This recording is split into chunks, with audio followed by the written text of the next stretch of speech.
وعلى آله وأصحابه أجمعين.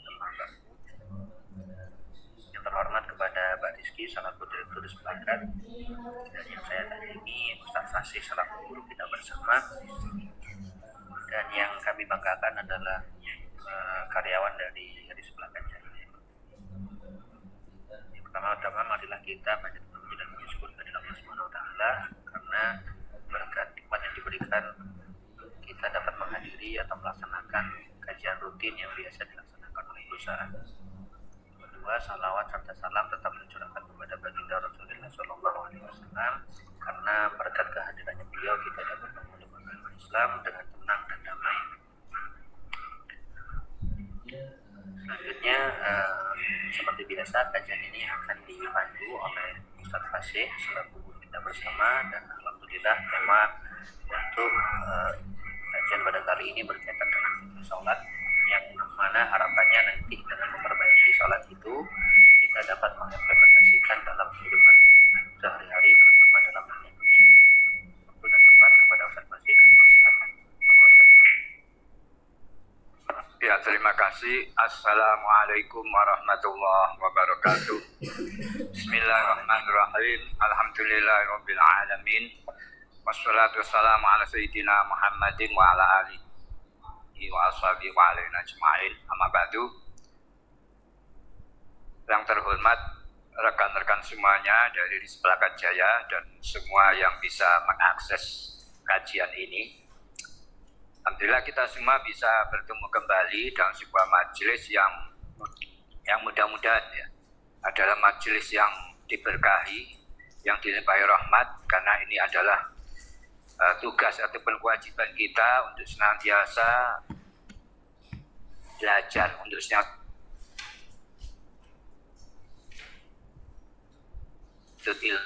senantiasa kita apakah sudah baik, apakah bagaimana dengan kondisi kita ya, jarak kita ataupun hubungan kita ya dengan Sang Penguasa, dengan yang maha kuasa, yang maha pencipta ya, yang maha esa. Karena semua ya, urusan semua kehidupan kita, semua yang terkait ya, dengan segala yang kita lakukan ya, yang kita cita-citakan itu adalah ditentukan oleh yang maha kuasa, oleh Allah Ta'ala. Rekan-rekan semuanya, bahwa tema kali ini adalah tentang keterkaitan ya, tentang relevansi kita, sekaligus kita mengevaluasi ya ibadah kita yang paling utama, yaitu sholat, dan keterkaitannya dengan kehidupan sehari-hari ya, dengan bagaimana implementasi daripada sholat tadi, apakah kira-kira sejauh mana ya, ataupun relevansinya ya dengan segala ya kehidupan kita, dampak positifnya seperti apa ya. Maka mari kita bahas. Jadi ini adalah mungkin tema yang baru ya. Tema yang sebelumnya mungkin ada sedikit perubahan yang baik sekali ini. Ada sebuah upaya ya untuk lebih jauh lagi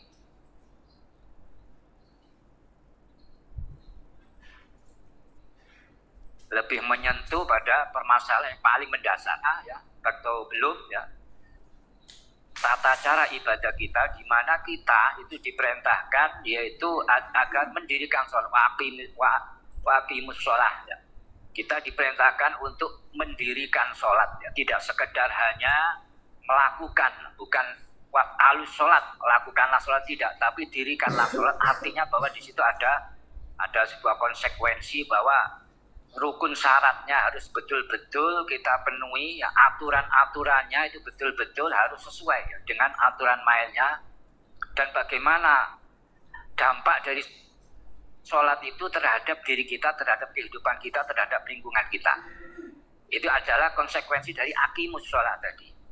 Kemudian sebagaimana sabda, sebagaimana firman Allah bahwa inna sholata tanha anil fahsya wal munkar, bahwa sholat ini adalah sebuah barometer. Jadi sholat ini bisa menjadikan kita ya tercegah dari perbuatan keji dan perbuatan mungkar, perbuatan maksiat. Itu adalah berarti menunjukkan bahwa bagaimana sholat ini menjadi tiang agama, menjadikan sebuah pondasi yang menentukan arah hidup kita itu seperti apa. Sebagaimana di dalam satu hadis bahwa sholat ini adalah menjadi barometer bahwa kalau sholat kita baik, maka seluruh amal yang lain ikut menjadi baik. Bahwa kalau sholat kita itu diterima, ya, dianggap dinilai sebagai baik, maka seluruh perbuatan, seluruh amal ibadah kita ikut menjadi baik, ikut diterima. Jadi itu sebuah hal yang sangat-sangat fundamental. Oleh karena itu, mari dalam momen kali ini kita mulai ya dari sebuah hal yang paling mungkin seringkali dilupakan orang banyak, yaitu hal yang paling fundamental, yaitu tentang sholat.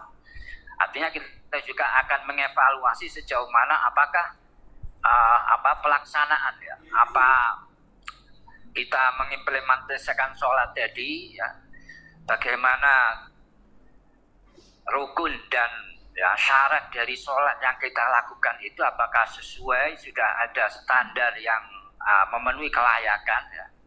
Maka kita bahas ya. Mungkin di sini tema ini kalau kita bahas secara menyeluruh sampai selesai mungkin kayaknya tidak cukup. Ini banyak sekali ya, detail-detailnya nanti bisa jadi tema ini kita bikin ada partnya, mungkin di part 1 kita lebih banyak tentang bersucinya ya, tentang wudhunya ataupun sebagian dari sholat ya. Karena kayaknya ini tidak cukup karena banyak sekali yang harus detail yang harus kita jelaskan yang terkait dengan hubungannya ya, dengan dampaknya ya, dengan kehidupan kita sehari-hari, termasuk hikmah-hikmahnya. Rekan-rekan semuanya, sekali lagi alhamdulillah kita bisa memulai sebuah fase baru ya, yang mana mungkin insya Allah dalam pertemuan ini akan saya banyak kita buka ya, akan saya detailkan ya tentang hikmahnya, tentang beberapa hal yang mungkin pertama kali ini saya akan menjelaskan ya hal-hal yang dibalik ya hikmah-hikmah mulai dari wudhu sampai sholat yang mungkin kalau di tempat-tempat lain, di kajian-kajian yang lain itu belum pernah saya sampaikan. Jadi penting sekali rekan-rekan semuanya, bahwa ada dalam sebuah hadis bahwa man lam tanhahu sholatuhu anil fasya wal munkar lam yazdad minallahi ila budan. Bahwasanya orang yang sholatnya tadi tidak bisa mencegah ya, dirinya dari perbuatan keji dan mungkar ya, tidak bisa menuntun kepribadiannya menjadi lebih baik.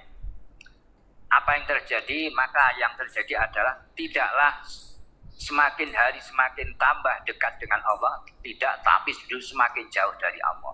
Artinya resiko ataupun dampak dari jika kita melalaikan ada hal-hal yang tentang tata cara sholat ya, tentang bagaimana sholat ini harus kita evaluasi, kita perbaiki ya. Jika tidak pernah itu kita lakukan, maka dampaknya bisa jadi dampak yang baik tadi ya. Jadi dampak ataupun faedah ya, manfaat ya, fungsi daripada sholat nanti tidak akan tercapai, yaitu bisa mencegah dari perbuatan yang keji dan mungkar, yang bisa menuntun kita, menjadikan kita menjadi pribadi-pribadi yang mulia, yang tertata, yang sakinah ya, yang punya dampak yang sangat positif ya, pada vibrasi energi kita, termasuk juga pada lingkungan kita, sehingga membawa pada kehidupan yang baik ya di dunia ini. Kita bisa bahagia ya di dunia, kita bisa menjalani kehidupan ini dengan sentosa ya, dengan aman ya dari rasa dari ancaman ya, dosa, dari resiko-resiko ya, kita melakukan pelanggaran, kita melakukan kemaksiatan yang dilarang ya, yang mana tentu saja ketika di dunia ini kita bisa memperbaiki sholat kita sebagaimana di dalam sebuah makalah ya, bahwa ahsin sholatak, akim wa ahsin sholatak tasfu wa tahaqqaq hayatuk, bahwa tasfu hayatuk wa tahaqqaq tasfu hayatuk wa hayatuk, bahwa dirikanlah sholat dan perbaikilah sholatmu, maka kehidupanmu akan bening, kehidupanmu akan berubah ya dengan baik, akan menjadi baik, akan dirubah oleh Allah, akan diperbaiki oleh Allah, dan perilaku ataupun keadaanmu akan menjadi lebih baik. Itu sebuah makalah ataupun sebuah sebuah intisari yang harus kita jadikan prinsip untuk mencapai sebuah keinginan, kesuksesan, kedamaian, untuk sebuah keharmonisan dimanapun, di dalam keluarga, keberkahan di dalam keluarga ataupun di tempat kerja ataupun di mana. Maka yang pertama kali harus diperbaiki adalah dengan kita dengan Allah, dekat hubungan kita ya, itu adalah ketika sholat. Nah kemudian untuk bisa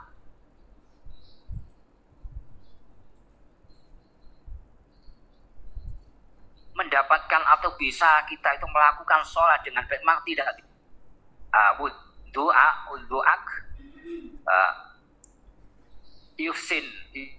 yusinallahu sholatak,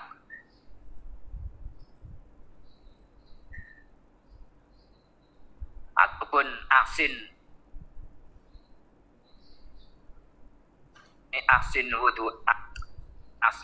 wudu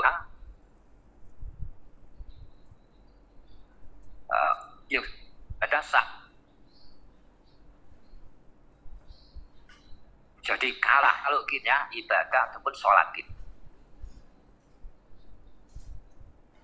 ini wudhu kita jadi sahnya, kemudian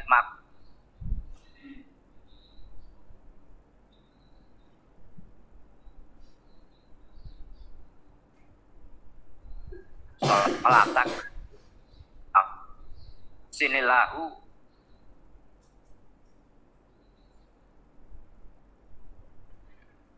hayatak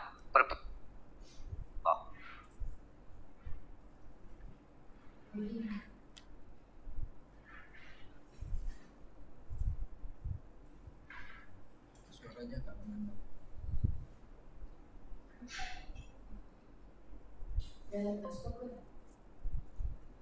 Langsung nyambung. Samsung A51. Galaxy A5107. kita mulai dari tentang rukun wudhu ya, tentang terkait dengan tata cara wudhu. Mungkin ada yang bertanya, wah itu kan sangat mendasar, itu sudah biasa itu Ustaz. Di mana-mana orang tahu, orang bisa. Ya, tunggu dulu ya. Jadi kita itu mengevaluasi apakah sejauh mana, apakah kira-kira wudhu kita itu ya, mohon maaf, apakah sudah baik ya, ataupun sudah memenuhi kriteria yang baik ataupun belum ya. Karena pertanyaannya di situ, karena seringkali saya pun juga di kajian saya yang lain itu kalau ada praktek wudhu itu kadang-kadang dari sisi penyampaian sebelumnya tentang tata cara wudhu itu sudah kita sampaikan, tapi ketika ada di dalam prakteknya, karena kita pernah itu mengadakan praktek wudhu di sebuah musola ya, kita suruh ya para peserta tadi untuk melakukan praktek wudhu. Ternyata dari sekian ya banyak sekali hal-hal yang masih kurang ataupun bahkan tidak memenuhi syarat sahnya wudhu. Saya tidak menganggap teman-teman seperti itu ya, ada yang tidak, tapi mari kita evaluasi, kita review lagi ya, menjadi lebih baik ya. Pertama yaitu bahwa untuk kita bisa sholat, untuk bisa sahnya sholat tadi, untuk bisa layak ya sholat itu kan kita hubungan, kita melakukan sebuah komunikasi ya, membuka sebuah komunikasi, sebuah kedekatan dengan Allah ya. Maka tidak bisa tidak kita sowan tersebut, kita datang ya, kita sowan kepada siapapun. Andaikan kita sowan dengan seorang pejabat atau seorang presiden, maka yang harus dijaga terlebih dahulu kelayaan kita ya. Kelayaan dari sisi penampilan kita, dari sisi pakaian kita ya, dari sisi tubuh kita, dan juga tata cara kita, adab kita itu pertama harus kita persiapkan agar layak untuk diterima, agar layak untuk sholat. Maka begitu juga sholat. Sholat itu adalah di mana kita itu akan sholat, di mana kita sedang sholat dan sedang berinteraksi, sedang berkomunikasi dengan Allah, sedang sholat ini tadi, maka harus dibutuhkan kelayaan. Kelayaannya seperti apa? Yaitu pertama, Allah sudah mengatur bahwa untuk bisa sholat ya, untuk bisa melakukan sholat tadi, maka disyaratkan harus melakukan wudhu. Wudhu itu apa? Yaitu wudhu itu untuk membersihkan ya, untuk mensucikan ya, anggota wudhu kita, agar kita itu layak menghadap Allah, kita itu layak sedang sholat kepada Allah. Kenapa? Dikarenakan anggota tubuh kita, anggota wudhu kita itu ada, yaitu muka ya, kemudian tangan ya, kedua tangan, kemudian kepala ya, kemudian kaki ya. Itu anggota wudhu utama, yang mana kepala ataupun wajah ya. Wajah ini adalah di mana di situ terletak mata, mulut, hidung ya, juga telinga ya. Ini adalah tempat di mana menjadi media, menjadi segala pusat daripada aktivitas kita. Kita bisa melihat ya, kita bisa mendengar, kita bisa berbicara, dan semuanya itu adalah semuanya di area wajah. Maka sumber dari segala aktivitas kita itu otomatis sumber dari segala kemaksiatan, segala kekhilafan kita, segala hal-hal yang menjadikan kita lupa, itu banyak terjadi di area wajah. Oleh karena itu, maka Allah mensyaratkan dampak dari dosa ataupun maksiat yang kita lakukan, yang ada di area, yang sumbernya dari area wajah ini, itu harus disucikan dulu. Ibarat wajah kita yang tempat ketika kita sebelum sholat ini kotor, maka harus dibersihkan. Dengan apa? Ya dengan air ya. Dengan air murni. Kenapa dengan air? Karena air inilah ya menjadi sumber dari energi, sumber dari kehidupan. Artinya bahwasanya anggota badan kita, anggota tubuh kita, katakanlah secara spesifik wajah kita, ketika kita tidak punya wudhu, ketika kita akan sholat, maka dikondisikan dulu agar layak, agar mampu, agar menjadi hidup. Loh, kenapa ada kata gitu? Bukan kita hidup. Nah, ibarat bahwasanya kita itu kalau ya sering ya dalam aktivitas kehidupan kita banyak melihat hal-hal yang tidak ya tidak diridhoi, hal-hal yang dilarang, mengucapkan kata-kata, melontarkan dari mulut kita kata-kata yang kategori dosa, riba ataupun caci maki dan sebagainya ya. Telinga juga demikian. Maka yang terjadi, kondisi tubuh kita itu dikatakan lemah, dikatakan kurang hidup ya. Artinya belum layak ya, untuk kita itu bisa masuk di dalam sholat ya, kita berkomunikasi dengan Allah secara intens, secara baik. Kelayaannya karena apa? Karena pertama tadi tubuh kita masih belum ya cukup kuat ya untuk bisa membuka ini tadi, membuka hubungan untuk bisa klik ya dengan komunikasinya bisa nyambung. Dan juga kondisi kita ya di saat itu sedang dalam keadaan kotor, banyak noda-noda di wajah kita, walaupun kita tidak melihat ya, noda-noda dosa misalnya. Maka ini dibutuhkan pembersihan, penyucian agar layak. Maka dengan air tadi ya, air tadi yang menjadi sumber kehidupan tadi, air yang murni ya.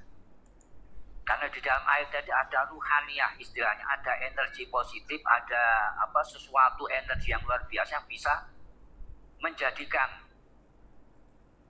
bagian tubuh kita, wajah lah katakanlah ya di sini, itu akan melunturkan tadi dampak-dampak dari segala dosa, segala aktivitas-aktivitas maksiat ataupun yang melalaikan kita dari Allah.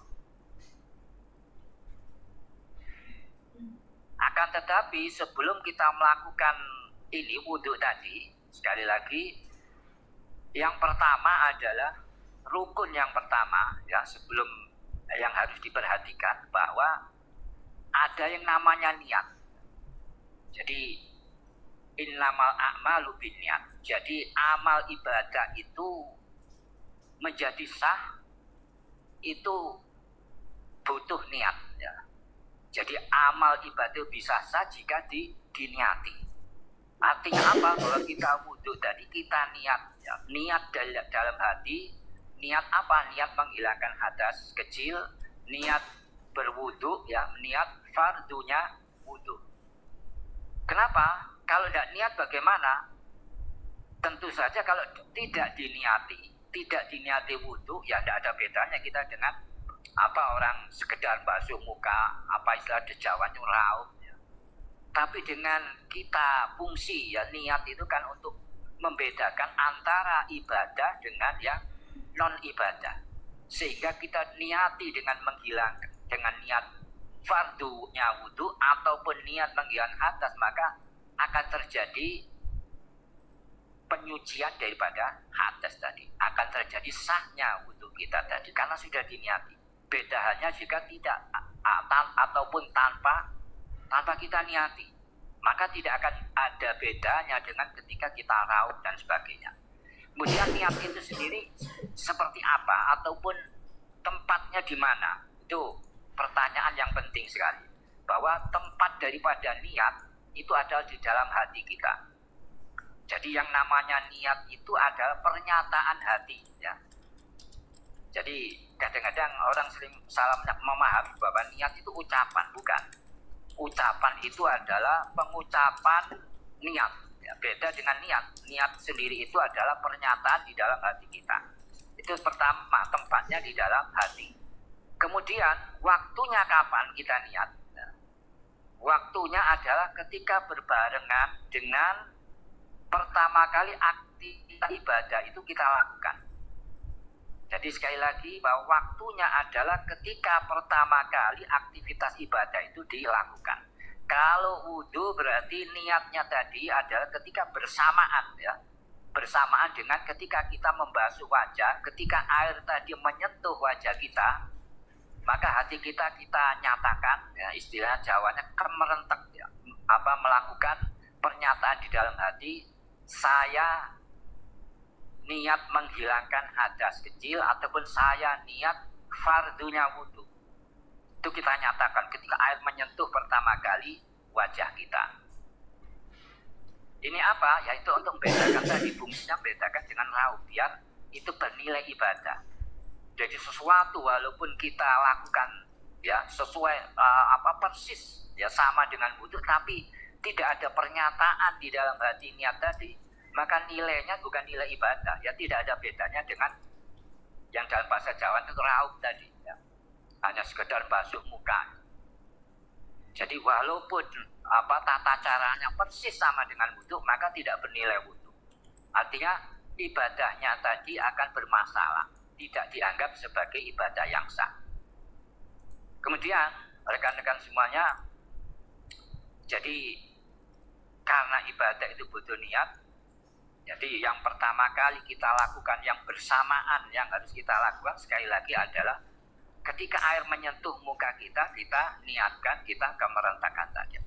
Mungkin ada pertanyaan, loh bagaimana ketika ada pengucapan sebelum wudhu itu kayak di sekolah-sekolah kan nawaitul wudhu'a fil hadari dan sebagainya. Itu bukan niat, tapi itu ada ucapan niat. Ucapannya sekadar kesunahan saja, artinya untuk menguatkan hati, untuk memantapkan hati. Jadi ketika kita air menyentuh di wajah kita, itu sudah langsung connect hati kita, menyatakan saya niat menghilangkan hadas kecil. Saya niat waktunya wudhu.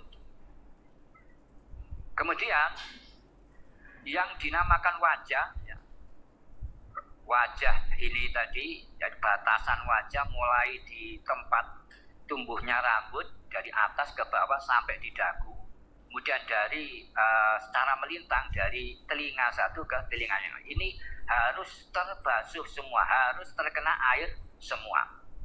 Bahkan di sela-sela ini bulu-bulu rambut ini juga semuanya di bawah ya, kulit yang ada itu terbasuh semua. Tidak boleh ada yang menghalangi, misalkan kosmetik ataupun lipstik atau apa, itu harus dihilangkan terlebih dahulu. Jadi harus semua tersentuh, ini seluruh ya, tersentuh air, ini terbasuh air semuanya menyeluruh. Jangan sampai, karena kadang saya itu menjumpai, mohon maaf, ada orang wudhu itu hanya sebatas ini ya, sebatas di daerah area antara mulut dan wajah saja. Padahal orangnya mohon maaf, ini sudah bertahun-tahun seperti itu katanya. Nah ini kan berarti perlu sekali ada koreksi-koreksi ya. Kita evaluasi, kita review lagi. Nah, kemudian, jadi ini tadi fungsinya tadi adalah menghilangkan, menggelontor ya, dampak-dampak dari aktivitas-aktivitas kita, apakah itu aktivitas yang dosa, yang cenderung lalai pada Allah, itu akan menjadikan ya, walaupun tidak kasat mata, ini akan mengganggu, ini akan menjadikan kotornya wajah kita, sehingga harus dibasuh tadi ya. Sehingga banyak dosa-dosa kita ya, termasuk juga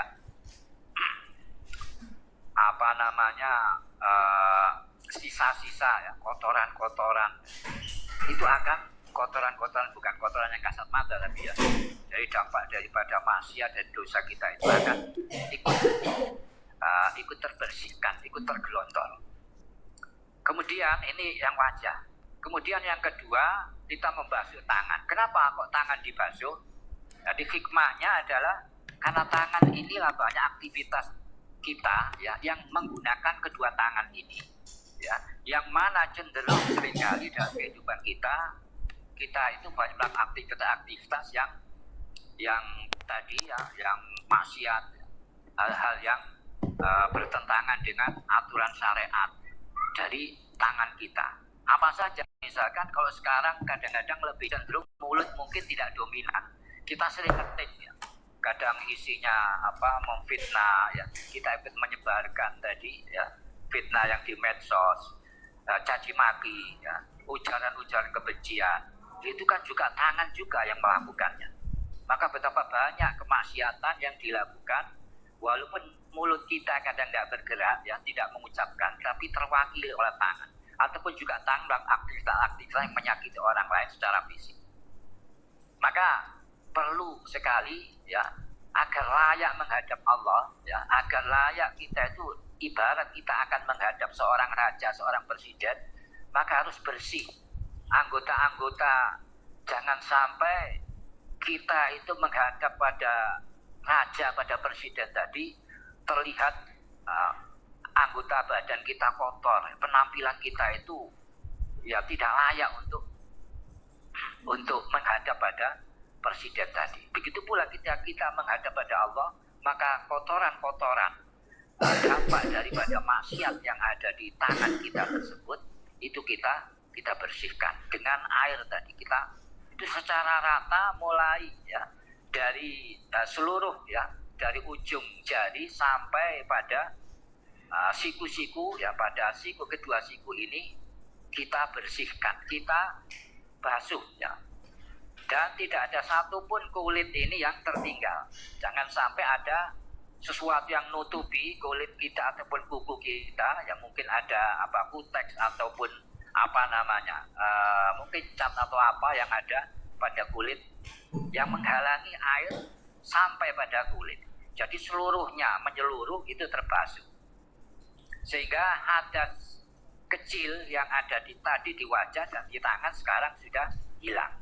Sekarang gilirannya yang kepala ya. Kenapa kepala kok diusap ya?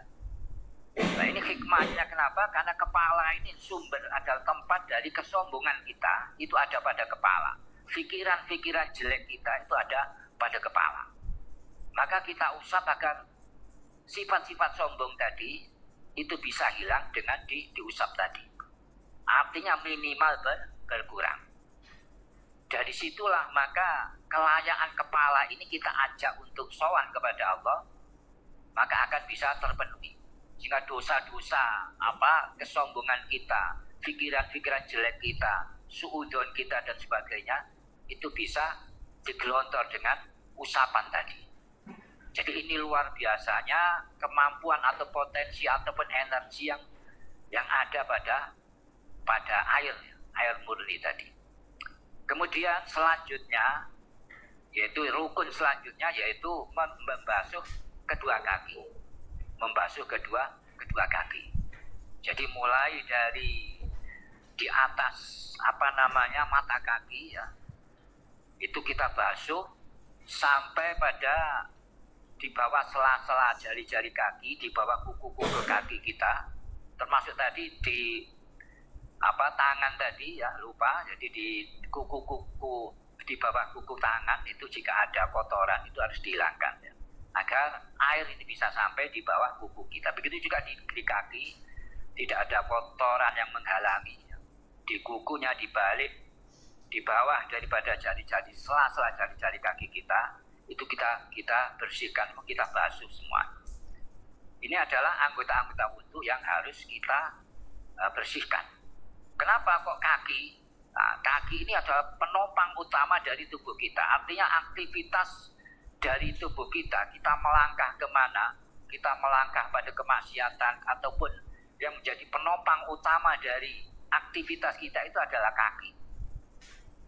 Jadi tubuh kita dibawa kemana atau penopang dari segala aktivitas tubuh kita adalah kaki kita.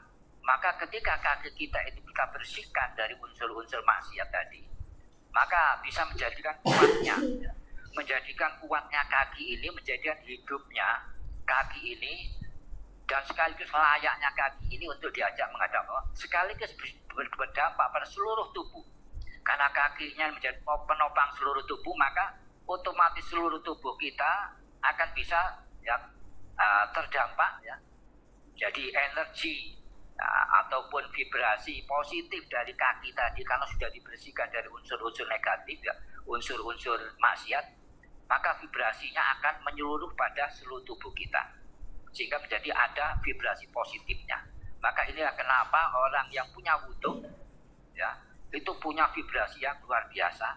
Orang yang biasa wudhu ya akan terlihat auranya akan terlihat beda ya. Jadi kadang-kadang bahkan ada orang yang bisa melihat apakah seseorang ini adalah orang yang sholat atau tidak. Dilihat dari wajahnya saja itu sudah kelihatan auranya. Kenapa? Karena orang yang tidak sholat ataupun jarang sholat, mohon maaf, maka auranya artinya masih banyak dati-dati, noda-noda ya, maksiat yang ada ya, yang menghiasi di wajahnya tadi, menjadikan auranya redup, nurnya ini redup. Sehingga ketahuan bagaimanapun dia mengatakan, oh tidak saya sholat, saya mengaminkan kamu tidak sholat ya, tidak saya sholat, tidak bisa dibohongi, kan akan terlihat dari auranya tadi.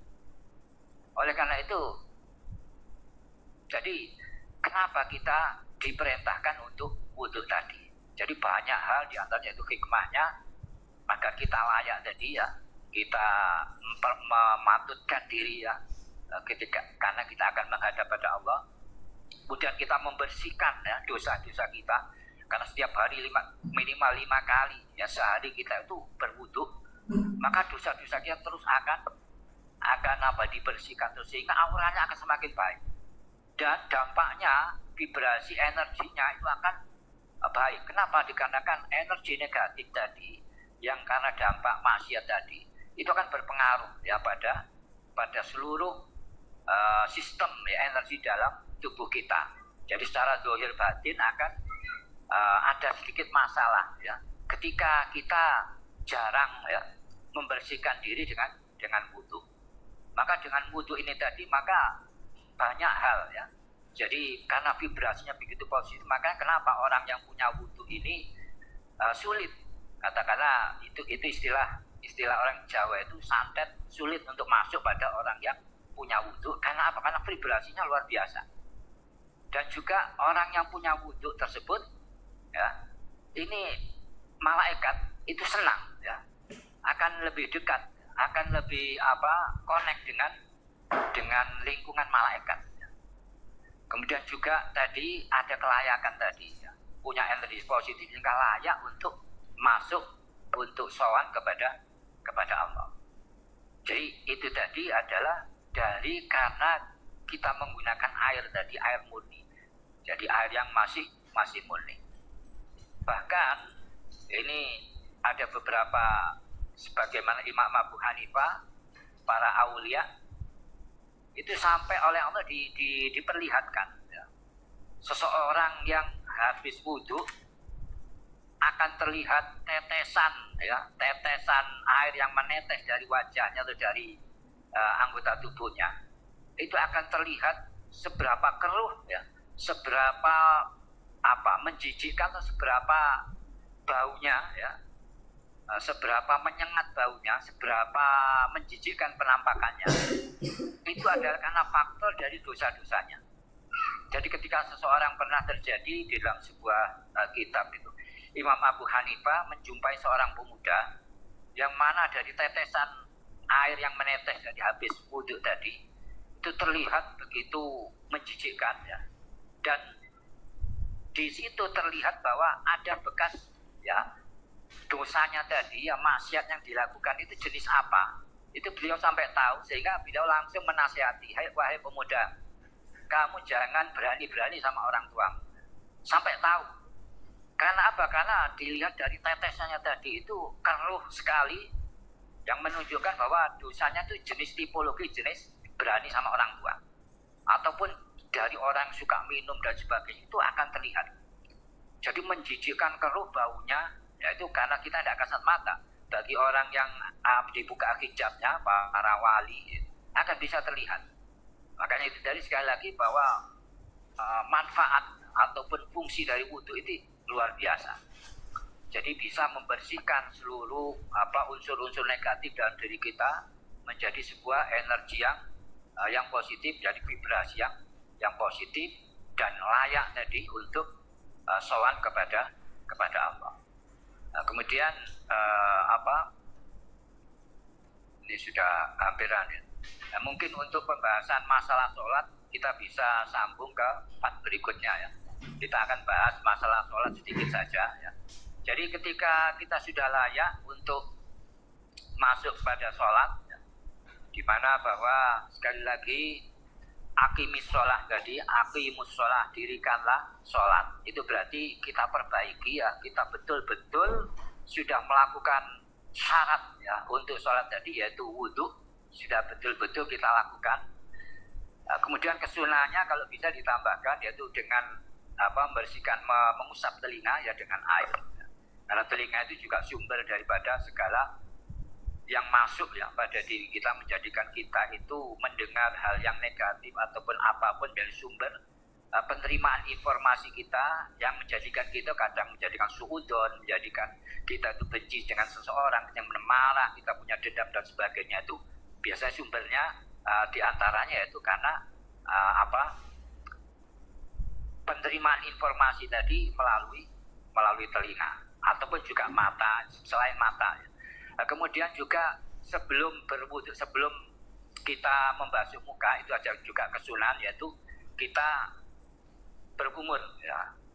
Jadi berkumur artinya apa? Kita bersihkan bagian dalam mulut kita, tidak hanya membersihkan dari unsur yang kasat mata, misalkan apa, mungkin bau mulut ataupun apa ya.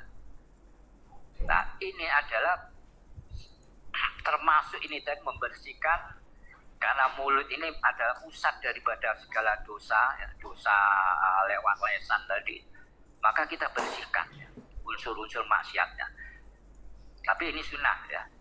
Kemudian kita sedot air ya ke hidung, tapi tidak disedot masuk ya, tapi terus dikeluarkan, disemprotkan. Itu juga sama, karena hidung ini adalah termasuk anggota ya, organ yang menjadi simbol kesombongan, yang menjadikan simbol kesombongan ataupun dari apa, hidung kita inilah adalah yang menunjukkan ya seseorang tingkah ya. Keadaan sombongnya itu akan terlihat dari posisi hidungnya ketika dia bertindak, ketika dia menampakkan kesombongannya, maka itu juga dibersihkan. Ataupun juga kita ada kesunahan, yaitu juga sikatan ya, sikat gigi ya. Sikat gigi itu bisa juga dengan kayu arok yang kita kenal dari Timur Tengah itu. Tapi tidak hanya itu ya, yang namanya siwak itu adalah lebih luas makna dari kita sikatan termasuk siwak. Itu juga termasuk indah di membersihkan, dan itu punya faedah yang luar biasa, yaitu bisa menjadikan kita semakin positif ya, energinya semakin positif, kecerdasan kita akan semakin kuat, daya ingat kita akan semakin kuat, kemudian bicara kita akan lebih lancar ya. Energi dalam tubuh kita akan itu ada kekuatan, di antara kekuatan sikat gigi tadi. Oke, monggo Mas Holil Rahman, ada sesuatu yang disampaikan? Belum ya? Ini sudah masuk dalam sesi pertanyaan sebelumnya, kita belum masuk pada ini mungkin pembahasan sholat. Sampai di sini ya, sampai sejauh ini saya menjelaskan tentang wudhu ini tadi. Barangkali ya dari teman-teman ada pertanyaan ya, ada sesuatu yang bisa ditanyakan atau yang belum jelas yang mau disampaikan ya, monggo. Oke, Mas Khalilur Rahman. Ya, monggo. Oke. Ilmu fikih ini kan penting ya.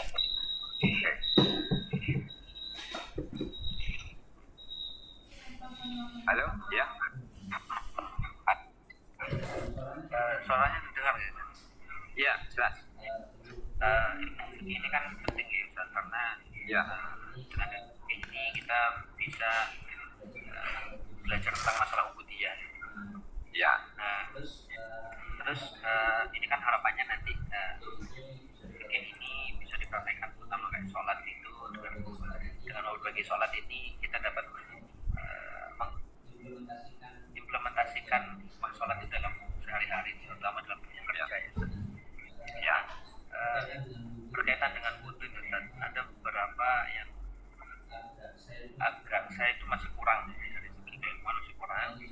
Nah ini Ustaz, sebenarnya yang lebih afdol itu membasuh tangan itu dari telapak tangan ke siku atau dari siku ke telapak tangan, karena kalau misalkan di Quran itu kan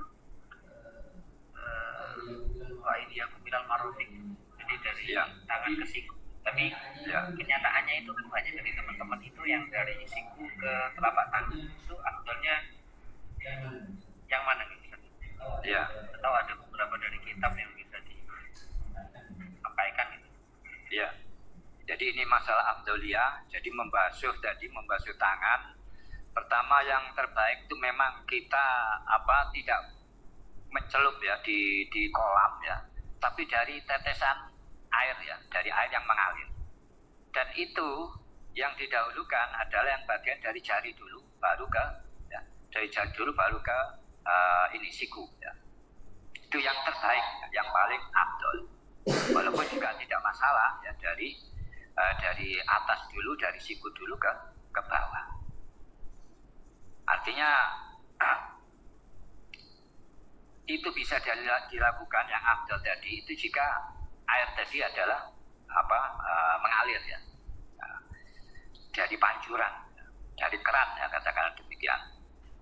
Jadi kita dari atas ya, dari jari ini terus ke bawah sampai di siku. Artinya pahalanya juga lebih banyak dan juga dampaknya juga vibrasinya juga lebih luar biasa, energinya. Artinya kadang-kadang itu sepele ya, mana yang afdal dan sebagainya, seperti ya tidak masalah, tidak ada, bukan sebuah hal yang menjadikan tidak sah dan sebagainya, tidak.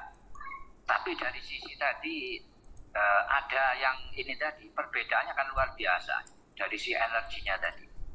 Jadi ini kalau kita bicara tentang afdaliyah tadi, itu yang lebih utama adalah dari jari-jari ke atas. Jadi, kira-kira demikian, Mas Khalilur Rahman.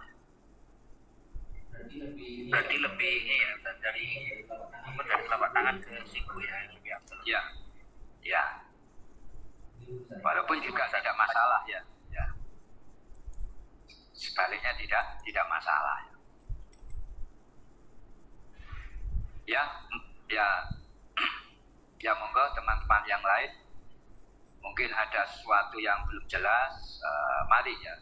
Mumpung kesempatan kita ini masih dalam wudhu, ini masih tentang tata cara wudhu. Mungkin ada hal-hal yang yang saya sampaikan tadi yang belum sempat saya detailkan ya, lebih jauh ya. Monggo ditanyakan ya. Jadi sekali lagi bahwa wudhu ini penting sekali ya. Wudhu ini yang paling menentukan, Mbak Revina ya monggo Mbak Revina. Sebelumnya terima kasih Ustaz. Ya. Ingin bertanya Ustaz. Ya. Ini kan kalau misal wudhu itu yang membasuh tangan Ustaz. Ya. Itu tuh sebenarnya dari atas, maksudnya atas tuh dari jari-jari sampai ke siku, atau dari siku sampai ke jari. Ya. Nah, soalnya kalau ngerti yang pernah saya dengar itu tuh harus dari jarinya gitu loh Ustaz, jadi dari bawah gitu. Yang benar gimana Ustaz? Terima kasih. Ya, pertanyaan hampir sama dengan Mas Khalil Rahman tadi ya. Jadi jawabannya adalah dari atas, maksudnya atas ini jari-jari ya, sampai ke siku ya. Itu yang lebih utama gitu. Masalah afdaliyahnya saja, dan tidak ada masalah tentang satu tidaknya enggak. Jadi misalkan sebaliknya dari yang juga enggak masalah. Cuma dari sisi nilai itu lebih utama, masih lebih baik dari atas, dari jari-jari tadi. Oh, baik Ustaz. Ya. Terus satu lagi Ustaz. Ya, monggo ya. Kalau misal membasuh kepala atau mengusap yang ngusap itu kalau perempuan itu tuh harusnya sampai mana ya Ustaz? Kan yang pernah saya dengar tuh yang penting ada air yang mengenai kulit kepalanya, jadi nggak harus ke belakang gitu Ustaz. Ya sekali lagi ini terkait dengan keafdalan ya. Dengan keutamaan yang paling utama itu memang kita usap semua ya, mulai yang depan ya sampai di belakang ya, kepala yang paling belakang, seluruh kita ratakan ya, kulit kepala, di mana kulit kepala ini yang harus tersentuh ataupun terkena air usapan kita ya. Jadi itu yang utama. Walaupun boleh misalkan sebagian kepala saja yang kita usap, tapi yang paling utama tadi itu bicara kalau keafdaliyah ya. Jadi itu kalau ingin vibrasi, ingin energi yang lebih besar lagi ya, dari kepala kita, berpikir lebih positif ya, kita kesombongan kita itu banyak luntur ya, banyak dosa-dosa yang ada di kepala kita, sumber dari segala negatif ini banyak yang dirilis, maka tentu saja lebih baik diratakan ya.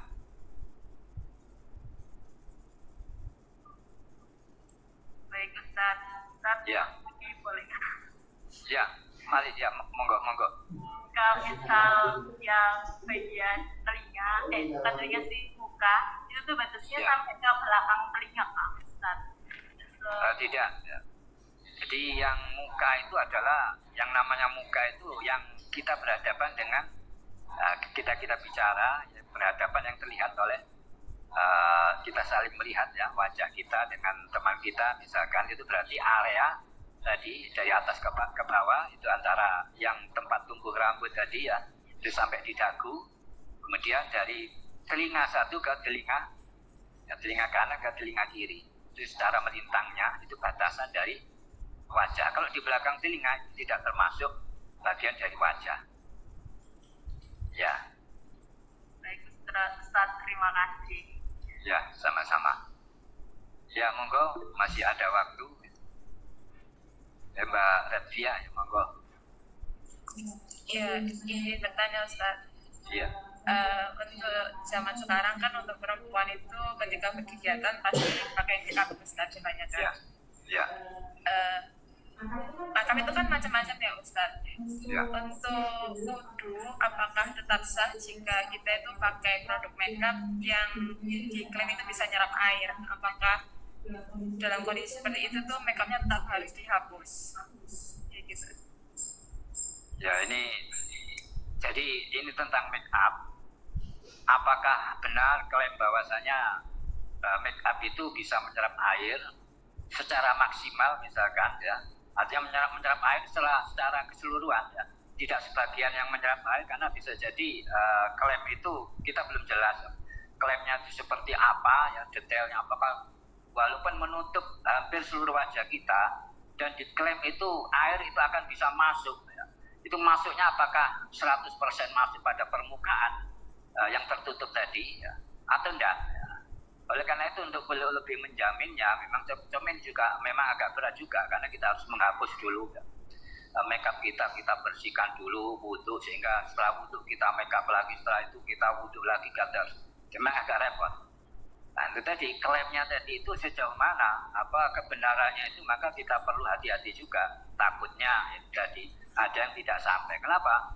Ya, karena ada unsur semacam ini tadi lapisan yang kayak cat ataupun benda ya, suatu benda yang ini ya, ada lapisan benda kayak kayak kotoran debu itu kadang-kadang juga tidak bisa masuk ya. Ada kotoran misalkan lumpur lah, katakanlah lumpur yang tipis itu kadang-kadang juga tidak masuk, kering, ternyata ketika dikerok ini di bagian dalamnya kering. Ataupun ini kotoran mata yang sedikit itu kan juga harus dihilangkan itu kadang-kadang seringkali itu tidak masuk ya.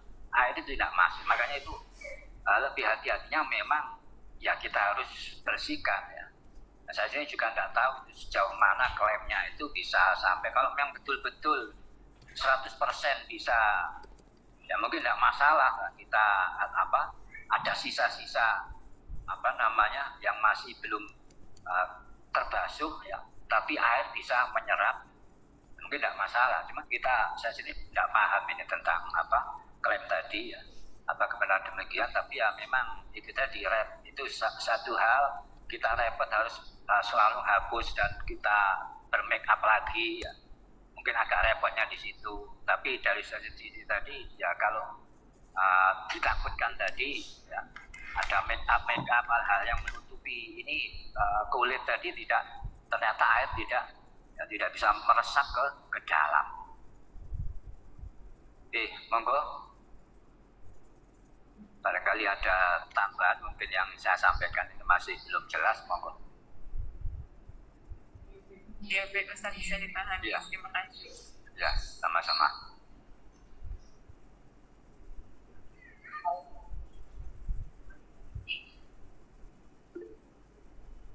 Ya, monggo Mas Kiki ya, monggo. Waalaikumsalam warahmatullahi wabarakatuh. Mungkin waktunya perlu ditambahin kayaknya kurang 1 menit nih, monggo. mungkin ini ditambah dulu aja ya.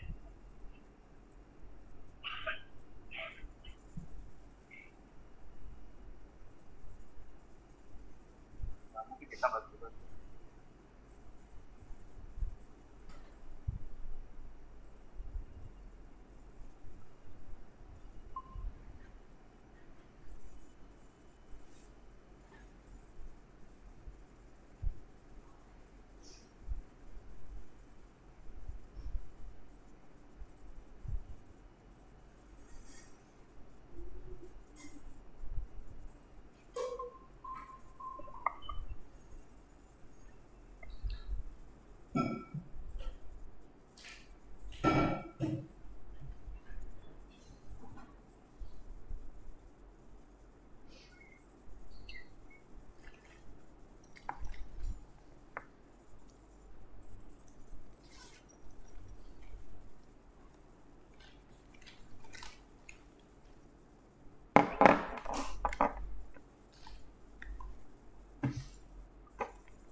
Ya, assalamualaikum. Waalaikumsalam warahmatullahi ya. Ya, jadi di beberapa waktu saya itu mulai melihat orang, ya cowok itu ini apa namanya, tapi memang biasa benar-benar paham. Dan jadi mulai bertanya, apakah ibarat pelihara atau mengolah di dalam bagaimana kita apa itu yang semua ini yang sangat orang sehingga jadi dia hanya pengaruh keseluruhan yang dia kita rasakan harus gimana Iya. dengan kita tahu kita lebih dengan orang itu kan tidak mungkin sama sekali kita itu dalam merasakan apa orang sehingga hal itu tidak dikonten kita akhirnya ya kita melalui yang mungkin itu aja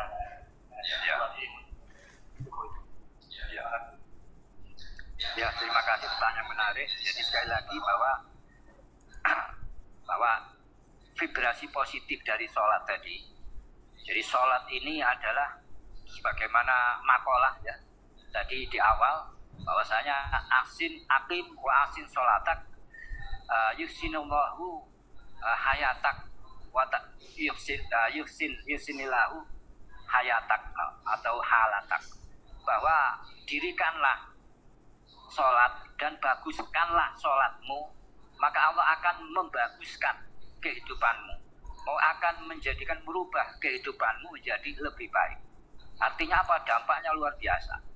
Jadi dari sholat inilah sebagaimana Allah berfirman sekali lagi bahwa innallaha tanha 'anil fahsya wal munkar, bahwa inna sholat, karena sholat itu bisa mencegah hal yang buruk ya, hal yang maksiat dan yang mungkar.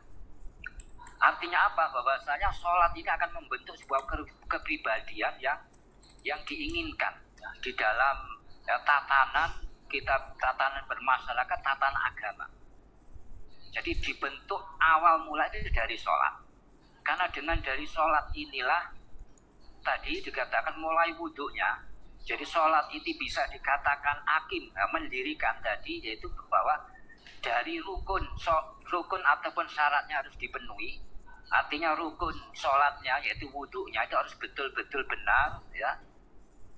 Baru akan menentukan sahnya sholat. Jika wudhunya itu dibaguskan ya, diperbaiki, maka sholatnya otomatis ikut baik. Jadi dampaknya sholat akan lebih baik. Kemudian ketika sholatnya ini diperbaiki, wudhu diperbaiki, sholat juga diperbaiki, maka Allah akan memperbaiki ya. Memperbaiki taraf kehidupan kita, akan memperbaiki keadaan kita ya. Akan menjadikan keberkahan dalam kehidupan kita, akan berpengaruh menjadi sebuah energi yang positif, vibrasi yang positif di lingkungan keluarga kita. Lingkungan kita akan harmonis, akan sakinah ya. Di lingkungan kerja kita akan lebih performanya lebih bagus ya. Akan menjadikan lebih produktif, akan menjadikan sebuah keadaan yang positif di lingkungan kerja kita. Itu tidak bisa tidak, sekali lagi itu bermula dari syaratnya, dari wudhunya tadi. Oleh karena itu tadi pertanyaannya tentang bagaimana dengan wudhunya, tentu saja rentetannya tadi, kalau wudhunya katakanlah aturan mainnya.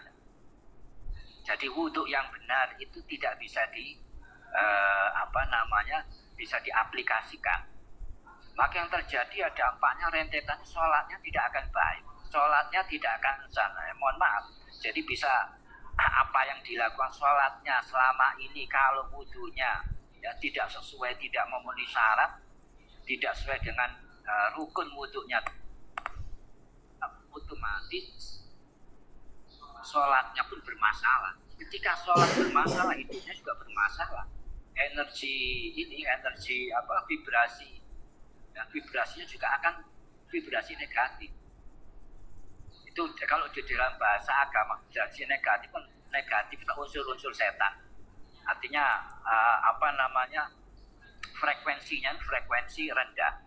Frekuensi rendah identik dengan masalah. Tapi ketika vibrasi kita positif, maka tentu saja akan punya getaran yang lebih tinggi, akan frekuensi yang lebih tinggi, dan frekuensi lebih tinggi adalah frekuensi ilahiyah. Jadi di situ ada kebahagiaan, ada keharmonisan, ya, ada kelancaran rezeki dan sebagainya, maka akan ketemu. Jadi dari situ, dari berawal mulai dari bagaimana kita tadi mengaplikasikan wudhu secara benar, maka otomatis akan berdampak pada sholat yang benar. Asalkan sholatnya juga diupayakan benar. Jadi ini sekali lagi mulai kita dari bahasan kita mulai dari wudhu dulu. Mungkin di part selanjutnya kita akan membahas tentang sholatnya tadi. Jadi mungkin agak sebetulnya panjang sekali wudhu. Itu kadang-kadang kita tidak cukup 1-2 jam, kadang bahasnya secara detail, termasuk hikmah-hikmahnya tadi. Jadi itu. Jadi sekali lagi bahwa penting sekali karena menjadi syarat dari sebuah ibadah wudhu itu, maka wudhu itu harus wajib benar. Kalau tidak benar maka ya sholatnya tidak benar. Kalau sholatnya tidak benar ya otomatis kehidupannya juga akan bermasalah. Ya. Terima kasih banyak.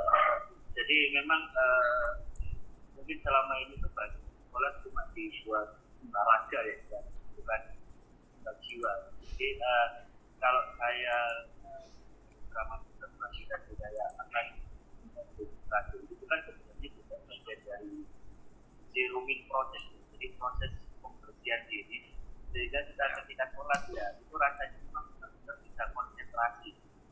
Jadi gangguan itu seolah-olah dikurangi atau mungkin kita itu bisa terus itu nanti lebih tumorina, lebih fokus, ya itu bangkit dan jadi bangkit.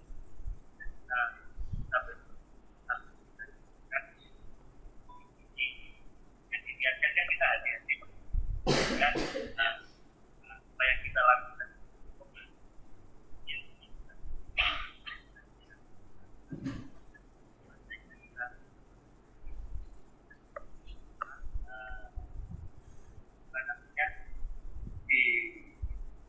digunakan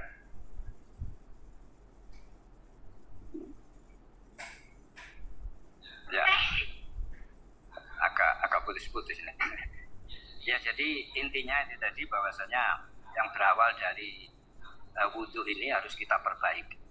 Jadi wudhu ini termasuk adalah detox, ya.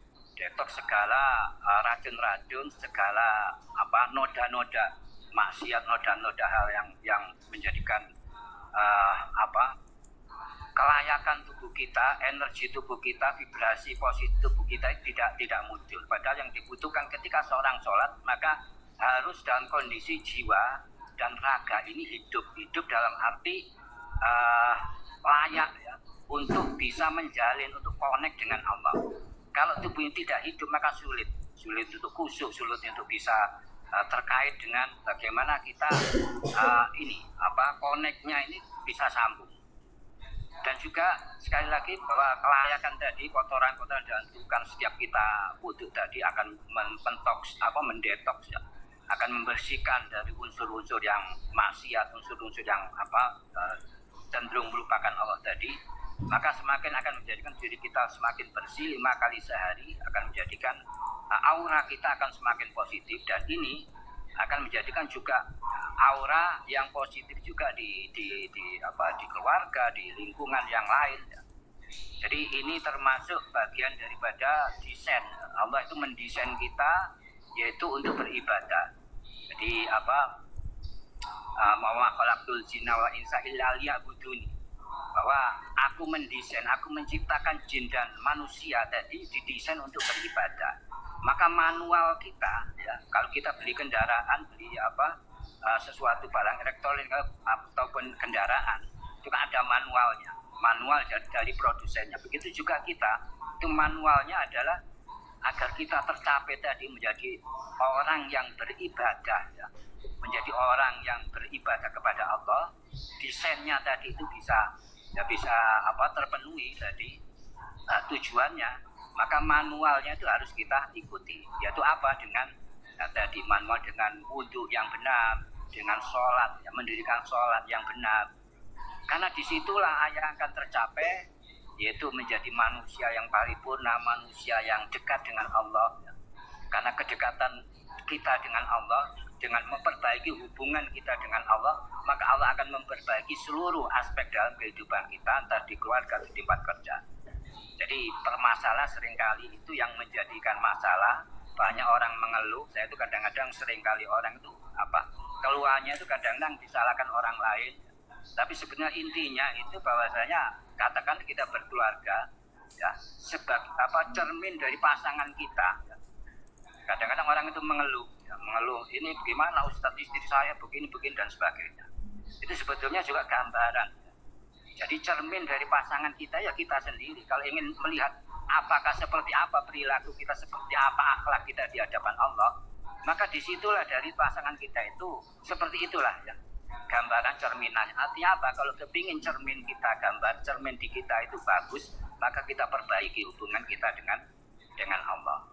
Nah, kalau kita habis bangun tidur bercermin mungkin kelihatan kurang elok, kurang bagus, ya, maka kita bagus sih, ya. Kita berhias, sehingga akhirnya gambarannya akan cermin tadi gambarnya akan bagus. Saya kira itu. Jadi intinya kita perbaiki diri kita, ya, dari mulai dari yang paling mendasar adalah dari ibadah kita. Di samping juga hal-hal yang lain, pembersihan hati dan sebagainya. Tapi yang paling utama ini dulu, karena dari sisi ibadah inilah, dari sisi fikih inilah menjadi titik awal kita berangkat untuk memperbaiki diri. Insya Allah kalau ini bisa kita tangani dengan baik, ya kita perbaiki, maka yang lain akan lebih mudah. Saya kira itu, ya. Sama-sama. Produser sekali, tanya sekali lagi boleh? Boleh, monggo, ya. Melihat dari banyaknya hikmah yang terkait masalah basuh wajah itu, ya, efeknya kan banyak, termasuk dari kesahnya sholat dan nanti bawa aura positif ketika memandang orang atau memandang suatu hal gitu, ya Ustaz, ya. Ini berarti kan sangat penting dari segi teknis membasuh muka gitu, Ustaz, ya. Yang saya ketahui itu kan air itu kan yang bisa dipakai untuk wudhu itu kan air suci yang mensucikan ya Ustaz. Ya. Yang sepanjang saya ketahui itu kalau misalkan secara teknisnya itu kan apa yang telah basuh dari muka itu nggak boleh jatuh di tangan air yang sudah di sini kan Ustaz. Itu kan menjadi air yang mustakmal ya Ustaz.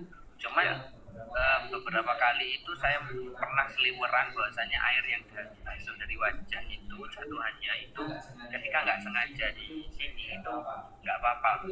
Itu yang benar itu seperti apa ya Ustaz? Apakah itu menjadi air mustakmal atau air suci mensucikan? Ya. Nah, itu.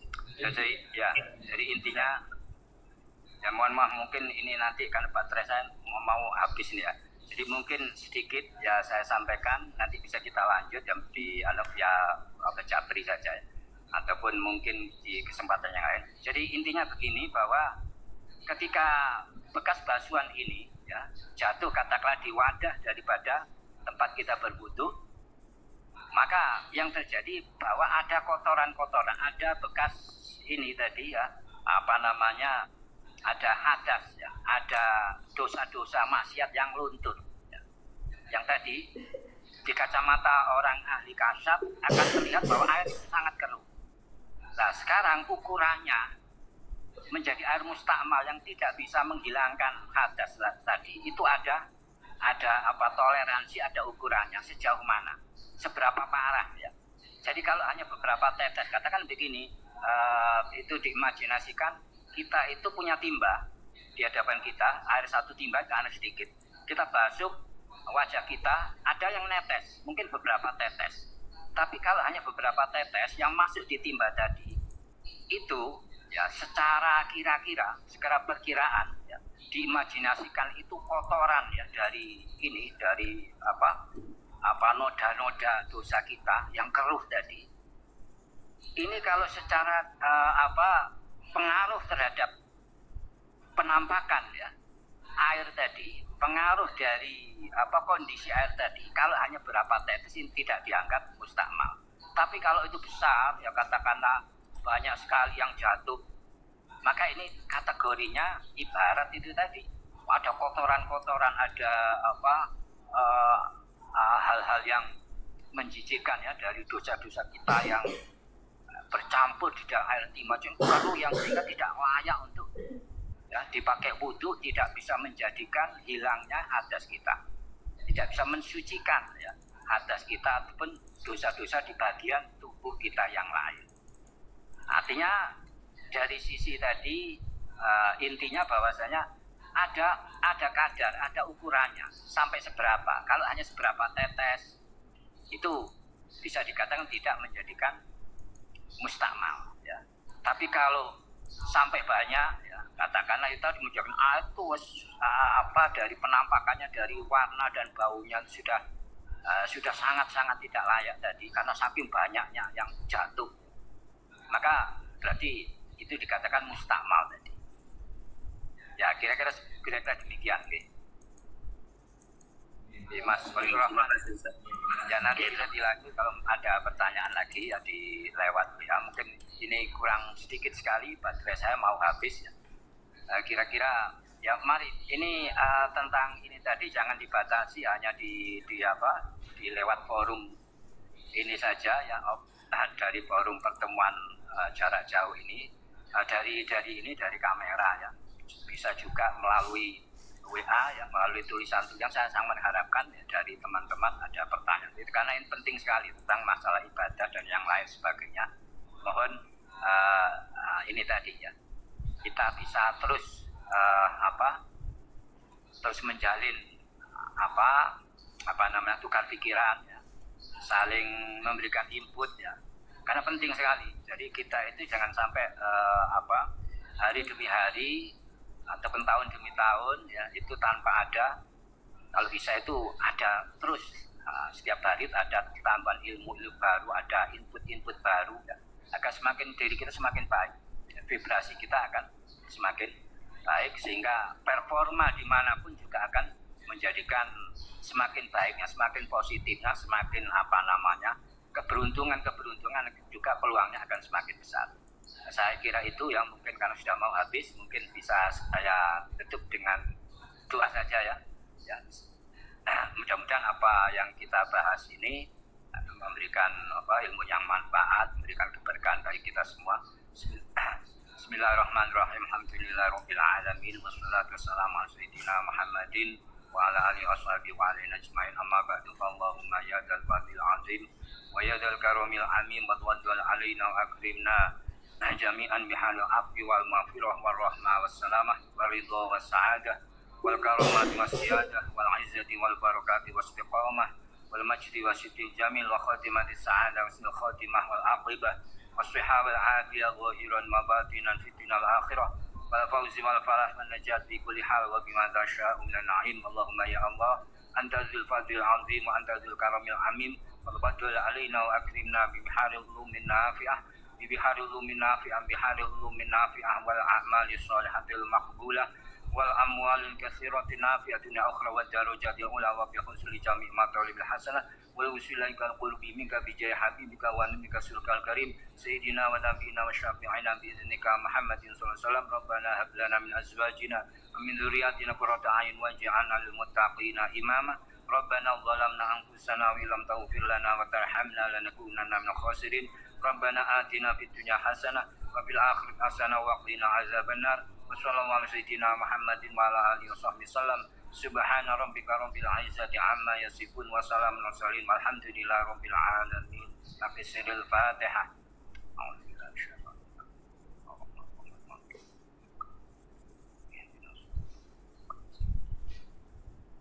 Wassalamualaikum warahmatullahi wabarakatuh. Waalaikumsalam warahmatullahi wabarakatuh.